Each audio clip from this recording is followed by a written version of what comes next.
was the coldest winter in 50 years. A merciless storm had turned the world into a frozen wasteland.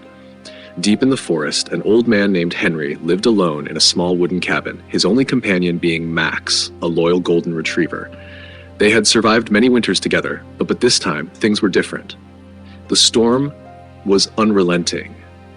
The food was running out, and Henry was getting weaker. As the blizzard howled outside, Henry sat by the dying fire, staring into the dim flames. He knew this might be his last winter, but Max wasn't going to let that happen. Chapter 1: The First Snowfall. The first snowfall of the season had been gentle, almost peaceful. Henry stood on his cabin's small wooden porch, wrapped in his old woolen coat, as Max happily jumped into the fresh snow, his golden fur dusted with white flakes. Henry chuckled. "You never get tired of it, do you, boy?" Max barked in response, wagging his tail. For years, it had just been the two of them. Henry had moved to this isolated cabin after losing his wife, and later, his son. Life had taken everything from him, except Max. As Henry watched his loyal companion play in the snow, he felt a warmth in his heart. But deep inside, a quiet fear lingered. The winters had been getting harsher, and his body wasn't as strong as it used to be.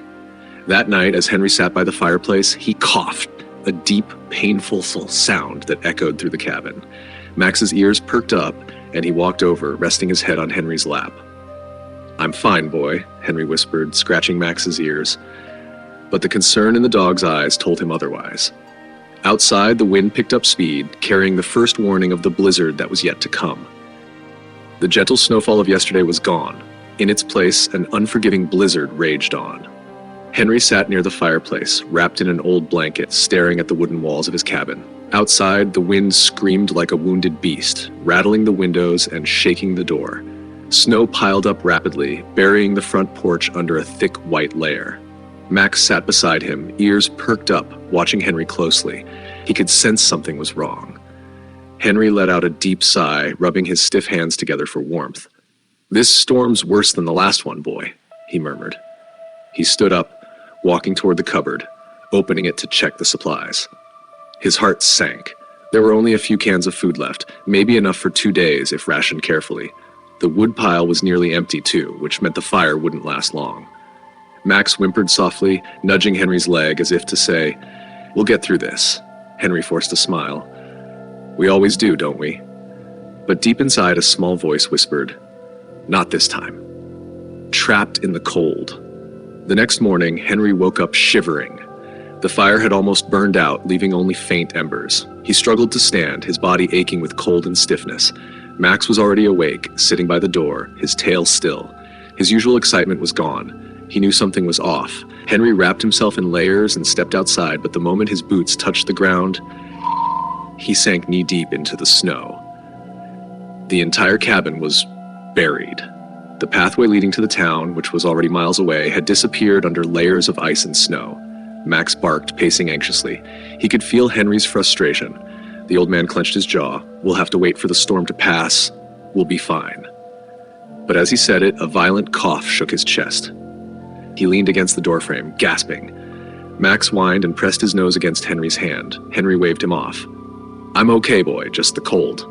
But he wasn't okay. He was getting weaker. And the storm wasn't stopping. The blizzard had no mercy. Days passed, but the snow only grew deeper, turning the outside world into a frozen tomb. Inside the cabin, the air was heavy with silence, except for the occasional crackling of the dying fire and Henry's ragged breathing. Henry sat in his chair, wrapped in every blanket he owned, but the cold still bit into his bones. His hands, once strong and steady, now trembled as he tried to feed the fire with the last piece of wood. Max lay on the floor beside him, his golden fur dusted with frost. He watched Henry with worried eyes, sensing the growing weakness in his master. Then, the inevitable happened. The fire flickered, then died. The cabin was swallowed by darkness and cold. Henry exhaled, watching his breath curl into white mist. He reached out and patted Max's head. "It's all right, boy. We'll figure something out."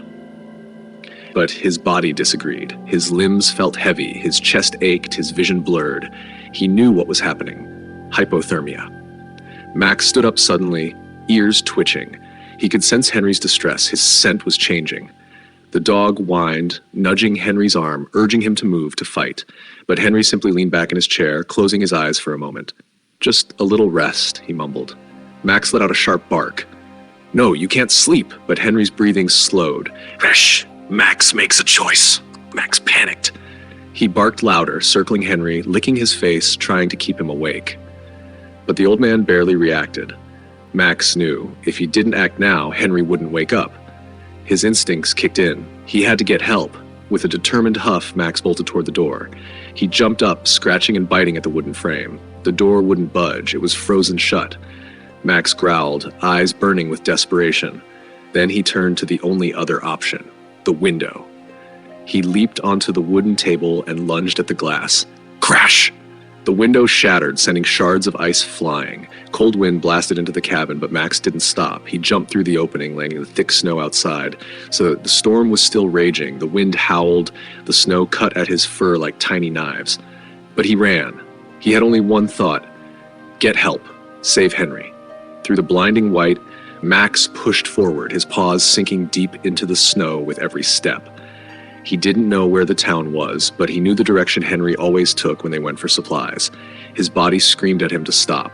The cold seeped into his bones, but Max didn't stop, because Henry needed him. Max ran. Through the merciless storm, through the freezing winds, through the endless white. His paws burned from the cold, but he didn't slow down. Snow clung to his fur, his breath came out in sharp, desperate gasps, but he kept moving. He had no other choice. The town's faint glow. Hours passed. Max had lost all sense of time. The world had become nothing but an endless ocean of snow and wind. Then, through the swirling blizzard, he saw it. A faint glow in the distance. The town. Hope surged through him, giving him the final burst of energy he needed. He pushed forward, his legs aching, his body shivering, but his heart burning with determination. A desperate plea. The town was nearly asleep. Most of the villagers had taken shelter inside their warm homes, unaware of the storm's fury outside. But then a sound broke the silence. Bark! Bark! Bark! Max burst into the streets, barking wildly, scratching at doors, howling into the night. His fur was stiff with ice, his legs barely holding him up, but he refused to stop. A lantern flickered to life. Then another. An old man named Tom, the town's general store owner, stepped outside, his face creased with confusion. What in the? His eyes widened when he saw the golden retriever, half frozen, covered in snow, barking like his life depended on it. Max? Tom whispered, recognizing Henry's dog. His stomach dropped. Something's wrong, he muttered. Other villagers gathered, staring at the desperate dog. Isn't that Henry's dog? Someone murmured. Then realization hit. Henry was in danger. We have to go! Now! Tom shouted. Within minutes, a group of men grabbed lanterns, thick coats, and supplies, following Max as he turned and bolted back toward the forest, leading them to his dying master. The race against time. The storm fought them at every step. Snow fell heavily, visibility was low, and the wind nearly knocked them off their feet. But Max never stopped. The men trusted him completely, following his every move. After what felt like an eternity, the outline of Henry's snow-covered cabin came into view. Tom rushed forward and kicked open the frozen door. Inside, Henry sat motionless in his chair, his body wrapped in blankets, his skin deathly pale. "Henry!" Tom shouted, running to him. He shook the old man's shoulders. No response. One of the villagers checked his pulse. Faint, but still there. "He's alive, but barely. Get him to the sled, now!" Two men carefully lifted Henry and carried him outside. Max, despite his exhaustion, stayed at Henry's side, nuzzling his master, whining softly as if begging him to wake up. "Don't worry, boy," Tom said, placing a warm hand on Max's head. "We're not letting him go." A new beginning. Back in town, Henry was given warm blankets, hot soup, and medical care. It took days for him to regain his strength. The first thing he saw when he woke up was Max, his golden fur shining in the morning light, his tail wagging slightly, eyes filled with relief. Henry let out a weak chuckle. "You really saved me, didn't you, boy?" Max licked his hand, letting out a soft, happy whimper. The townspeople, moved by Max's bravery and loyalty, insisted that Henry would never have to live alone again. They built him a new cabin closer to the town where he and Max could be safe, together. As Henry sat by the new fireplace, watching the snow outside, he stroked Max's fur and whispered, I thought I was saving you all these years, but it turns out you were saving me." Max let out a content sigh, curling up beside his master.